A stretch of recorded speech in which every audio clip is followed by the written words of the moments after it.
नमस्कार, सात रंग इंडिया में आपका स्वागत है। मैं हूं कुमार अनिल। भारत की राजनीति में इलेक्टोरल बॉन्ड का मामला सामने आने के बाद तूफान आ गया है।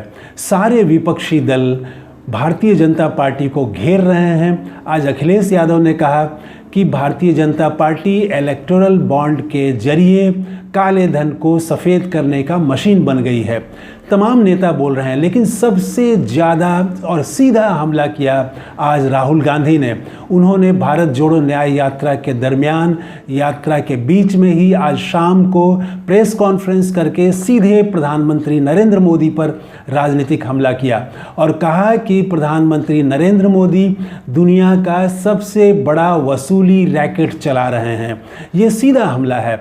उन्होंने कहा कि वो इलेक्टोरल बॉन्ड तो उन्होंने लाया था कि भारत की राजनीति से जो भ्रष्टाचार है राजनीति में उसको समाप्त करेंगे, लेकिन उनके नेतृत्व में, और ये उन्हीं का आइडिया है, दुनिया का सबसे बड़ा वसूली रैकेट काम कर रहा था। तो ये राहुल गांधी ने जिस तरह से हमला किया, उसके बाद पत्रकारों ने प्रेस वार्ता में उन्हें भटकाने की बहुत कोशिश की। सवाल उठाया पत्रकारों ने कि इलेक्टोरल बॉन्ड से चंदा तो विपक्षी दलों को भी मिला है। इस पर राहुल गांधी भटके नहीं, बल्कि उन्होंने कहा कि ईडी, सीबीआई और आईटी ये विपक्षी दलों के पास नहीं है, राज्य सरकारों के कब्जे में नहीं है, ये तो सीधा केंद्र सरकार भाजपा और प्रधानमंत्री मोदी के नियंत्रण में है। तो इनके जरिए डराया जा गया, धमकाया गया। पहले चंदा लिया गया और फिर इनको कॉन्ट्रैक्ट दिया गया, कॉन्ट्रैक्ट देने के बाद लिया गया। इस तरह से उन्होंने, राहुल गांधी ने बार बार हमला किया। और एक दूसरी बात कि राहुल गांधी की भारत जोड़ो न्याय यात्रा कल ही समाप्त होने जा रही है। मुंबई में चैत्य स्थान पर डॉक्टर अंबेडकर जो संविधान के निर्माता हैं, उनका समाधि स्थल यहाँ पर बना हुआ है। वो समाधि स्थल, चैत्य स्थल, पूरी दुनिया भर में और ख़ास करके भारत के दलितों का सबसे बड़ा केंद्र है।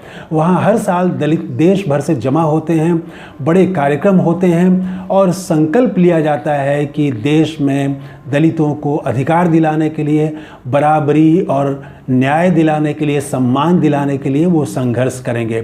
तो उसी चैत्य भूमि में राहुल गांधी अपनी यात्रा का समापन करेंगे।